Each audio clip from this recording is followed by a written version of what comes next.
ধরেন প্রকৃতিতে এসে একটু মন খুলে হাসবেন, তাহলে কোথায় যাবেন?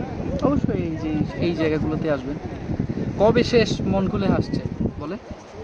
মন খুলে হাসার জন্য একটু চোখে বাতাস লাগানোর জন্য আপনাকে যদি কখনো আসতে হয়, অবশ্যই এই সমস্ত জায়গাগুলোতে আসতে হবে। সারাদিন মনের মধ্যে বিভিন্ন চিন্তা, মাথার মধ্যে বিভিন্ন টেনশন, এত কিছু নিয়ে যখন আপনি একটা জায়গায় স্টাক হয়ে যাবেন, তখনই আপনাকে এই জায়গাটা দেবে একটা রিফ্রেশমেন্ট। তো মন খুলে হাসার জন্য, রিফ্রেশমেন্টের জন্য এই জায়গাগুলো বেস্ট।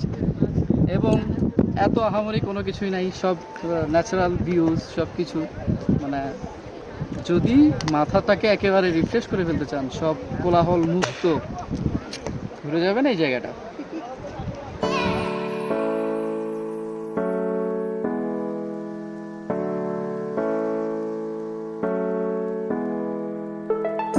একবার ভাবুন তো, প্রকৃতি তার ভালোবাসা এবং মায়া দিয়ে আপনার জন্য বিছিয়ে রেখেছে সবুজ কার্পেট, আর আপনি সারাদিনের ক্লান্তি দূর করতে ঠিক এই কার্পেটে এসে বসে পড়েছেন দুটি পা এলিয়ে দিয়ে। আর ঠিক সামনেই সূর্য মামা যখন সমুদ্রের কোলে ঢলে পড়ছে, সেই সৌন্দর্যটা আপনি বসে বসে উপভোগ করছেন এই সবুজ কার্পেট থেকেই। হ্যাঁ, ঠিক এই ফিলটাই পাবেন সীতাকুণ্ডের গুলিয়াখালী বিচে। আজকে এই যে জায়গাটায় আসছি আমরা, এটা হচ্ছে চট্টগ্রামের সীতাকুণ্ডর গুলিয়াখালী বিচ নামে একটা জায়গা। জায়গাটার ভিউটা আসলেই খুবই অসাধারণ। এত ন্যাচারাল ভিউ চট্টগ্রামের এই জায়গাটায় পাওয়া যায়, যেটা আসলে আপনারা সচরাচর সব জায়গায় পাবেন না। একেবারে বাছা একটা জায়গা বলা যায়, যে ন্যাচারাল একটা ওয়েদার, ন্যাচারাল একটা পরিবেশ, মানে এভরিথিং এত সুন্দর যে জাস্ট সি মানুষজন কত এনজয় করতেছে। সাগরের পাড়, এই পাশে হচ্ছে কত গাছটার নাম আমি জানি না, এই যে গাছগুলো পানি উঠলে আসলে এত সুন্দর লাগে দেখতে, অসান্দর সুন্দর। কেউ যদি আসলে ফ্রি টাইমে সময় পান, শহরের ভিতর থেকে আপনাদের ব্যস্ততা কাটিয়ে যদি সময় পার করার জন্য চান, তাহলে এই জায়গাটা আসলে মানে শর্ট ট্রিপের জন্য, ওয়ান ডে ট্রিপের জন্য খুবই আদর্শ একটা জায়গা। তো আমরা আসছি আজকে।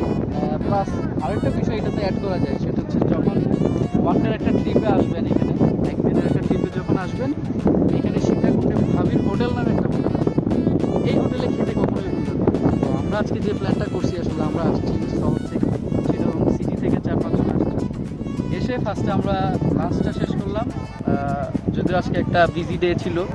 লাঞ্চ শেষ করে আমরা এখানে বিচের পাড়ে চলে আসছি। বিকালের ওয়েদারটা আসলে অসম্ভব সুন্দর, এবং সাগরের পাড়ে দাঁড়াইলে আসলে মনের মধ্যে আসলে একটা অসম্ভব তৃপ্তি চলে আসে। তো এই তৃপ্তিটা উপভোগ করতে হইলে অবশ্যই আসতে হবে।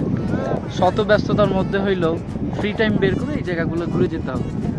আর এই জায়গাটার লোকেশনটা আমি ডেসক্রিপশানে বা কমেন্টে দিয়ে দিব। কেউ যদি আসতে চান, ঢাকা চিটাগং হাইওয়ের সীতাকুণ্ড বাজার থেকে আপনি সিএনজিতে ঘুরেও আসতে পারবেন। মোটর সাইকেলে আসলে কাউকে জিজ্ঞেস করলেও রাস্তা থেকে পশ্চিম দিকে কোন দিকে যাবেন দেখাই দিবে, খুব ইজি শর্টকাট একটা ওয়ে, এবং আসলে এনজয়েবল একটা জায়গা। So that's it.